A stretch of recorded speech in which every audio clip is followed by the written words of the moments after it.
दोस्तों, Guru Prasad story channel पर आपका बहुत बहुत स्वागत है। वीडियो शुरू करने से पहले कृपया आप मेरे चैनल को सब्सक्राइब जरूर करें और साथ में बेल आइकन को भी दबा दें ताकि मेरे नए वीडियो का नोटिफिकेशन आपको मिल जाए। और अगर वीडियो अच्छा लगे तो कृपया लाइक, कमेंट और ज्यादा से ज्यादा शेयर करें। अब देर न करते हुए आज की साखी शुरू करते हैं। दोस्तों, हम लोगों के ऊपर जब भी कोई मुसीबत आती है तो हम लोग अक्सर यही कहते हैं कि मेरा भाग्य ही खराब है, या फिर ये कहते हैं कि शायद मेरे भाग्य में ये नहीं लिखा। इस तरह से बहुत सी बातें हैं जो हमारे अंदर से उठती रहती है। दोस्तों, मनुष्य के भाग्य का निर्माण उसके कर्मों के द्वारा ठीक होता है। जो मनुष्य कर्म करता है वैसे ही उसका भाग्य बनता है। हमारी आज की साखी इसी विषय पर है। इस साखी में बाबा नानक मर्दाना को समझाते हुए क्या कहते हैं, ये हम आज की साखी में श्रवण करते हैं। अब देर ना करते हुए साखी शुरू करते हैं। दोस्तों, हम लोग हमेशा इसी चिंता में पड़े रहते हैं कि हमें अच्छी नौकरी कैसे मिलेगी, हमारी शादी कहाँ होगी और जीवन यापन करने के लिए हमारे पास धन कहाँ से आएगा। इस तरह की बातों का सवाल देते हुए गुरु ग्रंथ साहिब ने कहा है, जब बच्चा पैदा होने वाला होता है तो माँ के पेट में ईश्वर ने 10 द्वारों वाला हमारा शरीर बना दिया, यानी 2 कान, 2 आँख और 2 नासिकाएं और 1 गुद्दा, 1 लिंग और 1 मुख। फिर वो खुराक देकर माँ के पेट में हमारी रक्षा करता है। ईश्वर इतना दयालु है। इसका मतलब ये है कि माँ के पेट की भयंकर गर्मी में भी ईश्वर उसकी रक्षा करता है। कछुआ ज्यादातर समय पानी में रहता है और उसके बच्चे बाहर रेत पर रहते हैं। ना ही बच्चों के पंख होते हैं कि वो उड़कर कहीं कुछ का खा ले, और ना ही कछुए के थन होते हैं जो वो अपने बच्चों को दूध पिला दे। श्री ग्रंथ साहिब में कहा गया है कि जीव तू अपने अंदर विचार करके देख, ईश्वर कैसे उसकी पालना करता है। पत्थर के अंदर हमेशा कीड़ा छुपा रहता है और पत्थर से बाहर निकलने का कोई रास्ता भी नहीं होता, पर उस कीड़े को पालने वाला भी पूर्ण परमात्मा है। श्री गुरु ग्रंथ साहिब की प्रेरणादायक वाणी से हमें ये शिक्षा मिलती है कि जिस हालत में मनुष्य रहने की सोच भी नहीं सकता, वहाँ भी ईश्वर अपने पैदा किए हुए जीवों की संभाल कर रहा है। तो दोस्तों, फिर हम क्यों डरते हैं? सब कुछ ईश्वर के ऊपर छोड़ दो, वो सब ठीक करेंगे। इस बात को हम बाबा नानक की साखी के जरिए समझने की कोशिश करते हैं। बहुत पहले की बात है। बाबा नानक का एक बड़ा प्यारा सिख था। वो बाबा नानक को बहुत प्यार करता था और बाबा नानक के कहे हुए उपदेश के अनुसार चलता था। वो रोज अपने घर में गरीबों और जरूरतमंदों के लिए लंगर लगाता था। एक दिन वो सिख लंगर में प्रसाद देते हुए सोचने लगा कि मैं रोज हजारों लोगों को खाना खिलाता हूँ, मेरे कारण कितने लोगों का पेट भरता है, लोग मुझे कितनी दुआएं देते हैं। अभी वो ये बातें सोच ही रहा था कि तभी लंगर में से एक आदमी ने उससे कहा, भाई जी, क्या आप मुझे थोड़ी सी दाल दोगे? भाई जी ने उसकी बात सुनकर घमंड से कहा, क्यों नहीं, तुम्हें दाल मिलेगी। तुम भाई जी के यहाँ लंगर खाने के लिए आए हो। मेरे राज में तुम्हें भरपेट खाना मिलेगा। मेरे भंडार राशन से भरे हुए हैं। तुम जितना भी चाहो उतना खा सकते हो। तुम मेरे राज में खूब राज करो। भाई जी की बातों में प्रेम कम, घमंड ज्यादा था। भाई जी को ये घमंड हो गया था कि अगर वो इन लोगों को भोजन नहीं करवाएगा तो ये सभी लोग भूखे मर जाएंगे। इसी तरह उस सिख घमंड दिनों दिन बढ़ता रहा। जो भी उससे मिलता वो उससे यही कहता कि भाई जी के राज में किसी का भी पेट खाली नहीं रह सकता। भाई जी अपने राज्य में किसी को भी भूखा नहीं रहने देंगे। भाई जी के भंडार आप सब लोगों के लिए खुले हुए हैं। भाई जी के अंदर घमंड बढ़ता जा रहा था। एक बार की बात है, भाई जी सो रहे थे कि तभी उसके सपने में बाबा नानक प्रकट हुए और उससे बोले कि आज तुम्हारे साथ कोई जरूरी काम है, इसलिए तुम मेरे साथ चलो। भाई जी ने बाबा नानक के हुक्म का पालन किया और उनके साथ चल पड़ा। बाबा नानक उस सिख को लेकर ऊंचे पहाड़ पर चले गए। वो पहाड़ इतनी ऊंचाई पर था कि भाई जी को सांस लेने में भी परेशानी हो रही थी। वहाँ का तापमान 0 डिग्री के करीब था। चारों तरफ बड़े बड़े पहाड़ और बर्फ ही नजर आ रही थी। वहाँ इतनी ठंड थी कि भाई जी कांपने लगे। ठंड के कारण उसकी जान निकल रही थी। भाई जी ने हाथ जोड़कर बाबा नानक से कहा, गुरुजी, ठंड के मारे मेरा बुरा हाल हो रहा है और मुझे सांस लेने में भी परेशानी हो रही है। मुझे तो ऐसा लग रहा है कि अब मेरा बचना बहुत मुश्किल है। मेरी मृत्यु इन बर्फ के पहाड़ों के बीच में ही हो जाएगी। बाबा नानक ने उसकी बात सुनकर कहा, तुम चिंता मत करो, तुम्हें कुछ नहीं होगा। तुम एक काम करो, तुम सामने वाली जमीन को खोद दो। भाई जी ने जब बाबा नानक की ये बात सुनी तो उसे बड़ा आश्चर्य हुआ कि बर्फ के नीचे बाबा नानक क्या ढूंढना चाहते हैं। लेकिन उसने बाबा नानक को कुछ नहीं कहा और जमीन को खोदने के लिए लग गया। काफी मेहनत करने के बाद भाई जी ने काफी गहरा खड्डा खोद लिया। उस गड्ढे में एक बहुत बड़ा पत्थर पड़ा हुआ था।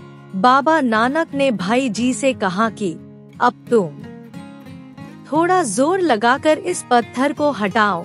भाई जी ने देखा कि पत्थर तो बहुत भारी है। उसने सोचा कि वो अकेला कैसे इस पत्थर को हटाएगा, पर उसने बाबा नानक को इसके बारे में कुछ नहीं कहा और अकेला ही जोर लगाकर पत्थर को हटाने लगा।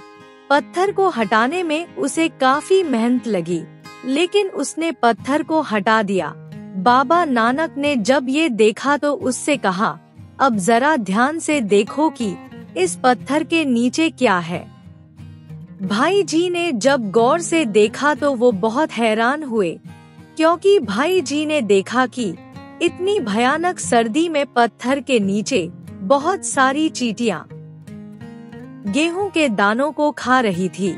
बाबा नानक ने उससे पूछा, क्या इन चींटियों को भी तुम खाना खिलाते हो? भाई जी ने जब बाबा नानक के मुख से ये सुना तो वो बहुत शर्मिंदा हुआ और उसने अपना सर नीचे झुका लिया। तभी इतने में भाई जी की नींद खुल गई। भाई जी समझ गए कि गुरुजी उसे ये समझा कर गए हैं कि पूरी कायनात को भोजन एक ही शक्ति खिलाती है और वो है परमपिता परमेश्वर, उसके अलावा और कोई नहीं। भाई जी का घमंड चकनाचूर हो गया था। वो समझ गए थे कि वो तो लोगों तक सिर्फ भोजन पहुंचाने का जरिया थे। असली काम तो परमपिता परमेश्वर कर रहे हैं। उसके बाद भाई जी सुधर गए और उन्होंने कभी किसी को नहीं कहा कि वो उसको खाना खिला रहे हैं। लेकिन उधर भाई मर्दाना ये बात मानने को तैयार नहीं था कि तब बाबा नानक ने उसे एक कौतुक दिखाया। एक छोटे से गांव में हकीम जी रहते थे। हकीम जी को गांव वाले बहुत मानते थे। हकीम जी को अपने काम की अच्छी जानकारी थी, इसलिए दूर दूर से लोग उनके पास दवाई लेने आते थे। एक दिन बाबा नानक भाई बाला और भाई मर्दाना के साथ उस गांव में पहुंच गए। आराम करने के लिए तीनों एक पेड़ के नीचे बैठ गए। बाबा नानक ने भाई मर्दाना से कहा, मर्दानिया तू रबाब बजा, मैं कीर्तन करूँगा। थोड़ी देर में बाबा नानक कीर्तन की आवाज चारों तरफ फैलने लगी। बाबा नानक अपने कीर्तन में कह रहे थे कि इस दुनिया में सबका हंसना भी तय है और रोना भी तय है। सुख की घड़ियां कब आएंगी वो भी तय है। मनुष्य का जन्म कब होगा और उसकी मृत्यु कब होगी, ये सब कुछ ईश्वर ने पहले से लिख दिया है। भाई बाला और भाई मर्दाना बड़े ध्यान से बाबा नानक का उपदेश सुन रहे थे। भाई बाला ज्यादातर संजीदा ही रहते थे, लेकिन मर्दाना बाबा नानक से हर बात की जानकारी अच्छी तरह से लेना चाहता थे। मर्दाना बाबा नानक से हर बात की जानकारी अच्छी तरह से लेना चाहता था। बाबा नानक का कीर्तन सुनकर मर्दाना ने उनसे पूछा, गुरुजी, इंसान कब हंसेगा कब रोएगा, ये पहले से ही लिखा जा चुका है। बाबा नानक ने उसकी बात सुनकर कहा, हाँ मर्दान्या, ये सब कुछ पहले से लिखा जा चुका है। मनुष्य के जीवन में कब सुख आएंगे और कब दुख आएंगे, ये सब कुछ पहले से ही तय हो चुका होता है। और ये भी पहले से ही तय होता है कि हमारा जन्म कहाँ होगा और हमारी मृत्यु कब और कहाँ होगी। मर्दाना ने गुरुजी की बात सुनकर कहा, गुरुजी, ये बातें सब पहले से ही तय होती हैं। बाबा नानक ने कहा, हाँ भाई, ये सब कुछ मनुष्य के जन्म से पहले ही लिख दिया जाता है। मर्दाना की जिज्ञासा अभी खत्म नहीं हुई थी। उसने गुरुजी से कहा कि गुरुजी, बस एक आखिरी बात और पूछना चाहता हूँ। आप कहते हो कि दाने दाने पर लिखा है खाने वाले का नाम, क्या ये बात बिल्कुल सच है? क्या सामने वाले खेत में जितने भी मक्का लगे हुए हैं उन सब पर लिखा हुआ है कि इसको कौन खाएगा? बाबा नानक ने उसकी बात सुनकर कहा, हाँ मर्दान्या, ये बात भी बिल्कुल सच है। केवल मक्का पर ही नहीं, उसके दाने दाने पर लिखा है कि उस दाने को कौन खाएगा। मर्दाना ने मक्का का एक दाना लिया और उसको लेकर गुरुजी के पास वापस आया और बोला, गुरुजी, अब आप बताएं कि इस मक्का के दाने को कौन खाएगा। बाबा नानक उसकी बात सुनकर मुस्कुरा दिए और बोले, ये मक्का का दाना तुम तो नहीं खा पाओगे। गुरुजी की बात सुनकर मर्दाना बोला, गुरुजी, आप किस तरह की बातें कर रहे हो? दाना मेरे हाथ में है और मैं शारीरिक रूप से भी ताकतवर हूँ और इस समय मुझे भूख भी बहुत लग रही है, लेकिन इन सब के बावजूद आप फिर भी कह रहे हो कि ये दाना तुम नहीं खा पाओगे। बाबा नानक ने उसकी बात सुनकर कहा, हाँ मर्दान्या, मैं यही बात कह रहा हूँ। तुमने सही सुना है।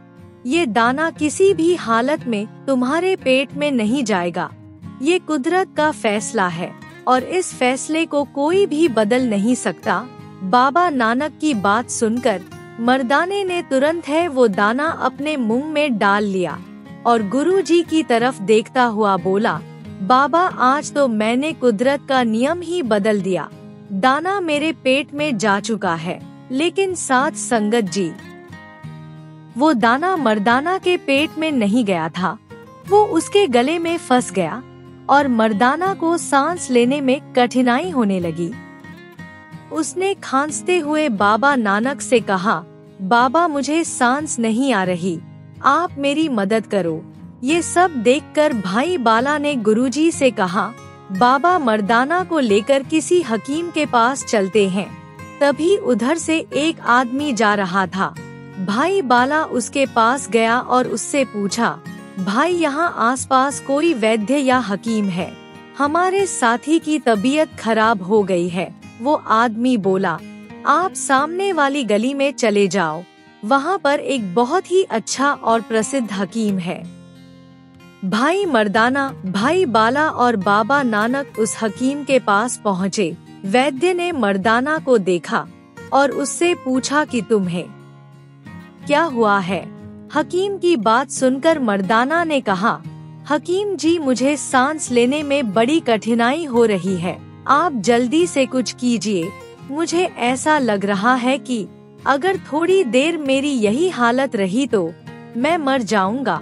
तब हकीम ने मर्दाना से पूछा कि भाई, तुमने खाया क्या था? मर्दाना बोला, हकीम जी, मैंने तो केवल मक्का का एक दाना ही खाया था। हकीम ने उसकी बात सुनकर कहा, लगता है वो मक्का का दाना तुम्हारे गले में फंस गया है, लेकिन तुम चिंता मत करो, मैं तुम्हें नस्वार सूंघा देता हूँ। तुम्हारी तबीयत तुरंत ठीक हो जाएगी। तुम आराम से सांस लेने लगोगे। तभी हकीम ने नस्वार ली और मर्दाने को सूंघाई। जैसे ही मर्दाना ने नसर को सूंघा, मर्दाना को जोर जोर से छींके आने लगी और थोड़ी देर में मक्के का दाना उछलकर बाहर जा गिरा। वहीं पास में एक मुर्गी घूम रही थी। वो लपक कर मक्का के दाने के पास पहुंची और उसने उस दाने को खा लिया। मर्दाना अब बिल्कुल ठीक हो गया। मर्दाना अब समझ गया था कि बाबा नानक ने ये कौतुक क्यों रचाया था। अब उसे ये भी समझ आ गया था कि इस दुनिया में जो कुछ भी होता है वो सब ईश्वर की मर्जी से ही होता है। मर्दाना ने हाथ जोड़कर बाबा नानक से माफी मांगी और बोला, बाबा मुझे माफ कर दीजिए, मैंने आपकी बात पर शक किया। आप बिल्कुल सही कहते हो कि दाने दाने पर लिखा है खाने वाले का नाम।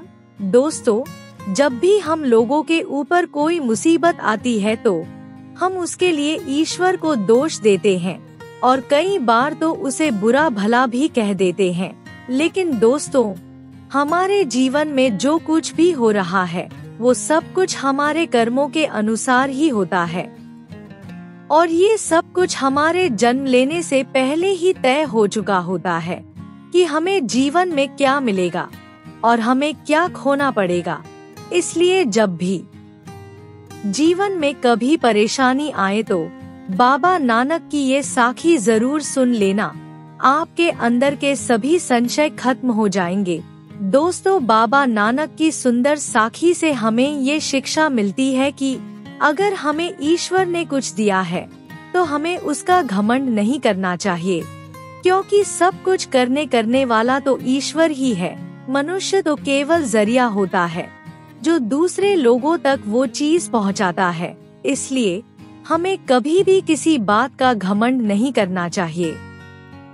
और वैसे भी साधु संतों ने यही कहा है कि अगर तुम एक हाथ से दान करते हो तो तुम्हारे दूसरे हाथ को नहीं पता होना चाहिए कि तुम क्या कर रहे हो। इसलिए हमें भी इस सुंदर साखी से सबक लेना चाहिए और बाबा नानक की कही हुई बातों पर अमल करना चाहिए और जो कुछ ईश्वर ने हमें दिया है उसके लिए उसका शुक्रगुजार होना चाहिए और रोज उसका शुक्राना करना चाहिए और बाबा नानक के उपदेश को हमेशा याद रखना चाहिए। अगर हम सब कुछ ईश्वर का समझकर इस्तेमाल करेंगे तो सारी जिम्मेवारी उसकी होगी। हमें रोज सुबह उठकर नित्यनेम जरूर करना चाहिए ताकि उसकी दया हमारे ऊपर बनी रहे और अंत समय वो हमारी संभाल भी करे। इसलिए दोस्तों, जब भी समय मिले गरीबों और जरूरतमंद की मदद जरूर करो। दोस्तों, बाबा नानक की आज की साखी आपको कैसी लगी? कृपया कमेंट करके जरूर बताओ और वीडियो अच्छा लगा हो तो लाइक को शेयर भी जरूर करो और चैनल को सब्सक्राइब करना ना भूले। और इतने थोड़े समय में आपके बेशुमार प्यार के लिए बहुत बहुत धन्यवाद। वाहेगुरु जी का खालसा, वाहेगुरु जी की फतेह।